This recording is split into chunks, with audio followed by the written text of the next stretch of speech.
warahmatullahi wabarakatuh. Saya Lailatul Fajri dengan nomor NIM 43040200116, kelas 2D, Prodi Psikologi Islam, Fakultas Dakwah. Nah, pada kesempatan kali ini saya akan memaparkan satu materi untuk memenuhi mata kuliah Studi Islam Indonesia. Lalu, apa sih materi yang akan saya paparkan kali ini? Nah, materi yang akan saya paparkan kali ini mengenai teori masuknya Islam ke Indonesia.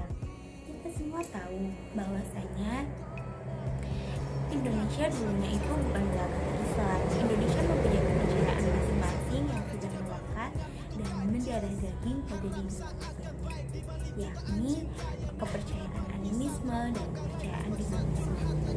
Tidak hanya kepercayaan yang sudah melekat pada diri individu Indonesia, namun juga beberapa agama-agama yang sudah masuk terlebih dahulu ke Indonesia, seperti halnya agama Buddha, agama Hindu, dan agama-agama lain yang tidak populer sampai sekarang.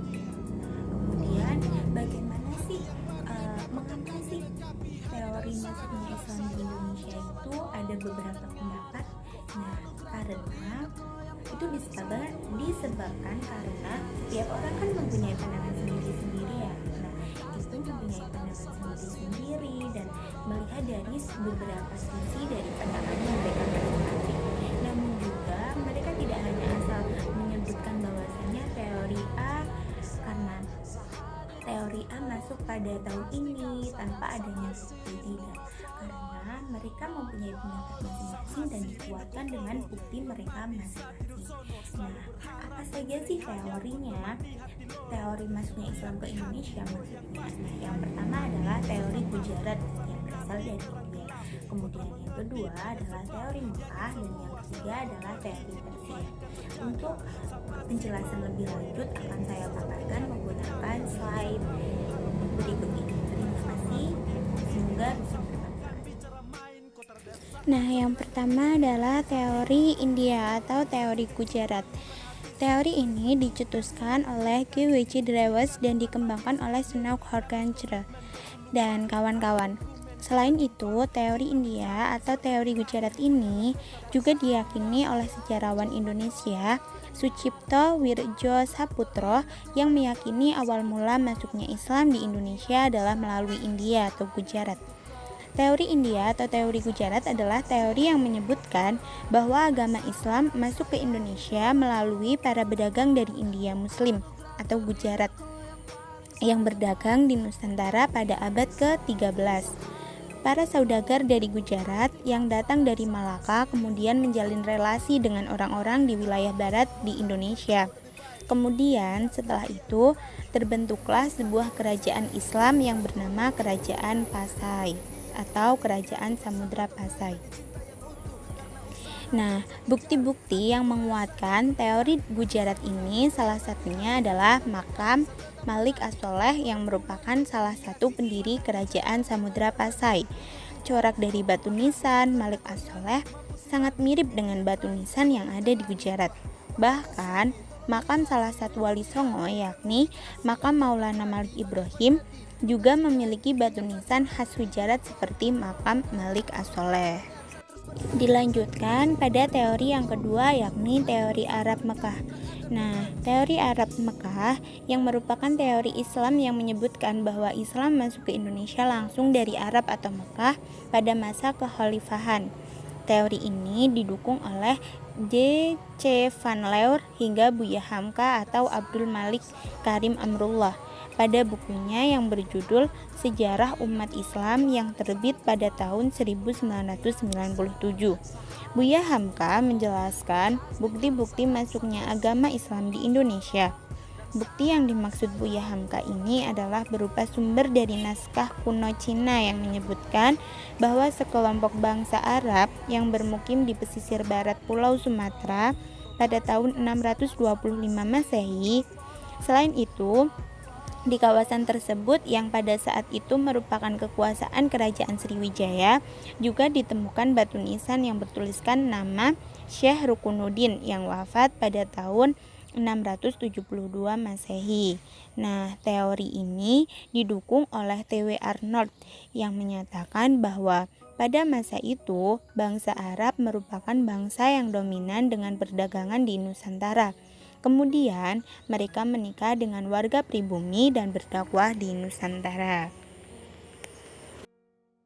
Nah, masuk pada pembahasan teori yang ketiga, yakni teori Persia atau Iran. Teori yang menyatakan bahwa asal mula Islam masuk ke Indonesia dari negara Persia yang sekarang bernama negara Iran adalah teori yang didukung oleh Husain Jajadiningrat dan Umar Amir Husain. Jajadiningrat berpendapat jika teori Persia ini selaras dengan asal mula masuknya Islam ke Indonesia. Hal ini dikarenakan menurut Jajadiningrat kebudayaan Islam di Nusantara memiliki banyak kesamaan dengan kebudayaan Islam di Persia. Salah satu contoh kebudayaan Islam di Nusantara yang mirip dengan kebudayaan Islam di Persia adalah kaligrafi yang ada di makam batu nisan di Nusantara.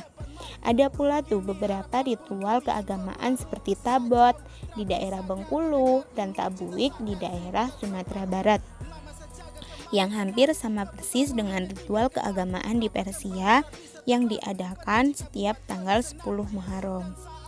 Nah, akan tetapi seperti yang kita ketahui bahwasanya aliran Islam yang di Persia merupakan aliran Islam Syiah, sedangkan aliran Islam yang berkembang di Indonesia adalah aliran Sunni, sehingga teori Persia ini dianggap kurang relevan dengan fakta yang ada. Nah, dilanjut untuk teori yang terakhir, yakni teori Cina. Teori Cina merupakan teori yang menyebutkan bahwa ajaran agama Islam masuk ke Indonesia berasal dari Cina. Agama Islam sendiri berkembang di Cina pada masa dinasti Tang 618 sampai 905 Masehi.